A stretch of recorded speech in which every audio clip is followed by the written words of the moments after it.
So about 1 week ago, I decided I was going to try to grow something in my basement under my grow lights, and that was going to be some microgreens. So I had never grown microgreens before. This was a very first try for me, and I think I did most of the steps right. I did get some comments about how I could add some weight to help get a better germination rate, but we did do pretty well with our germination rate. So I got all the seeds planted, put them all in the little trays. I took them down to my basement. I wetted everything down nicely, put it underneath the grow lights, and then we just kind of waited for a few days to see the first little signs of sprouts. So after we had waited a few days, we kind of had to wait for them to get kind of leggy because we want to cut them off. We want those two leaves up at the top and kind of a long stem on them, which took a little bit of time, but we finally got there. And then it was time to harvest our first set of microgreens and try them in a salad.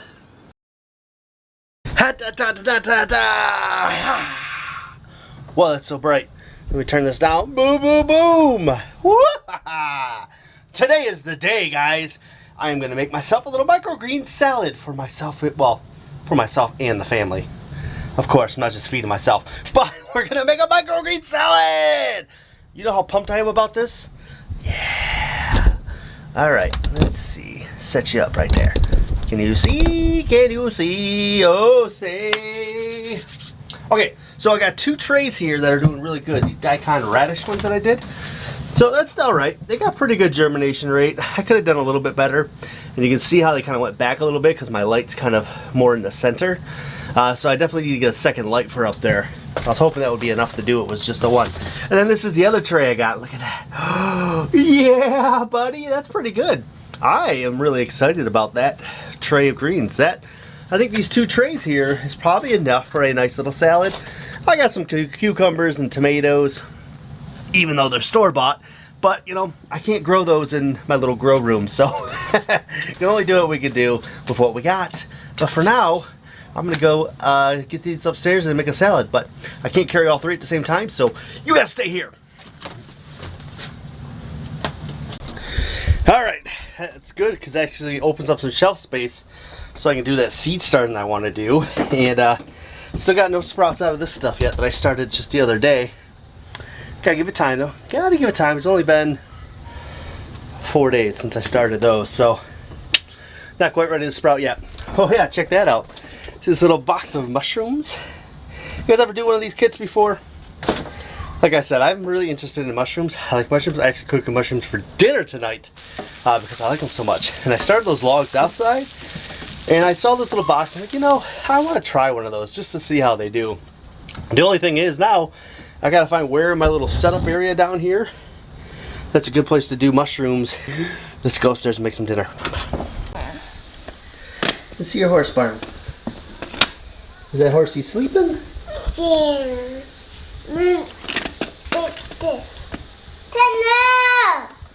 When it's up, gonna be up.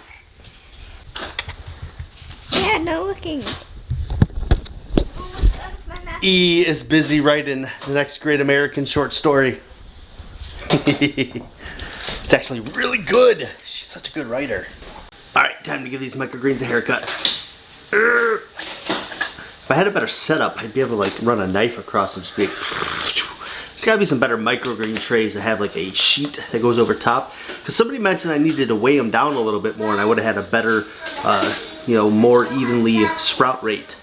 So I might be looking into some different kind of trays. Maybe that's actually made for some microgreens. But I gotta trim all this stuff and throw it in my little salad mixer.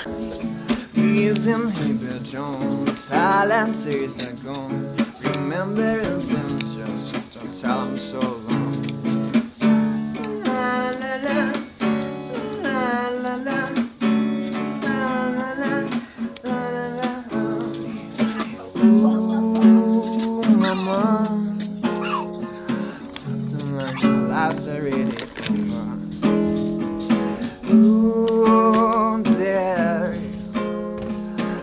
Duration, try another.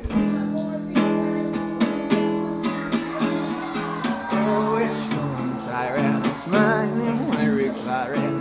Right another my wife year. was a fan of the microgreens. In fact, she said it looked like a fancy dinner. because of the way the microgreens are. Yeah, I think I'm gonna keep growing those because they were super good. So obviously the one bad part about growing microgreens is that the soil that you use has to be kind of replenished, right? So I got to mix it into the compost. I can't really like straight away planting it again. I mean, I guess if I skim maybe the top of it off, I could, but we're just gonna mix it into our compost. We're gonna let it mix around for a little bit, and hopefully we'll be able to use that soil again by the end of summer. So I just had a conversation with Don, my friend over at Little Mountain Life. He has a small microgreen business called Linden Microgreens, and I was trying to get some tips and hints for him because he had mentioned something about weighing my trays down.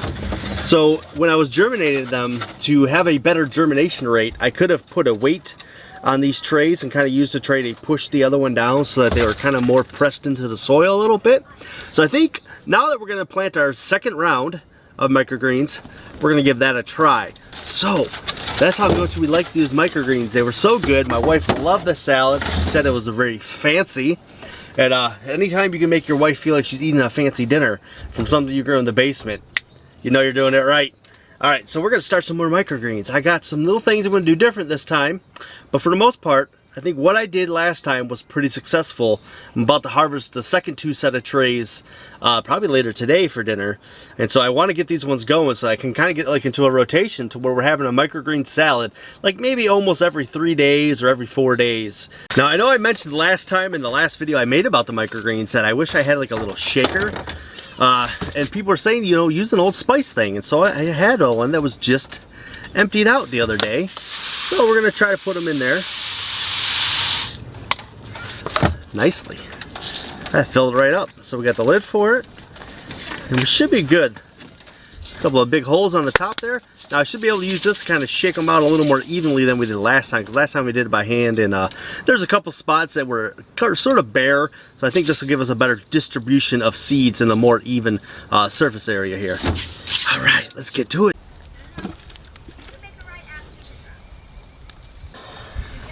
All right, so we're gonna do a little even water on them before we sprinkle our seeds on to make sure that soil is a little bit wet to help those seeds germinate. Also, we want to make sure we have a good wet surface. La di da di da, la di da di da, la di da di da, la di da di da. All right, now for the fun part. Call me Cuba Pete. I'm the king of a rumba beat. When I play the maracas, I go chick chicky.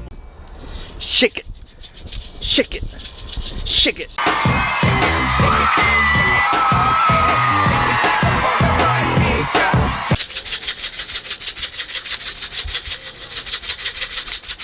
Now we'll hit it with the water one more time.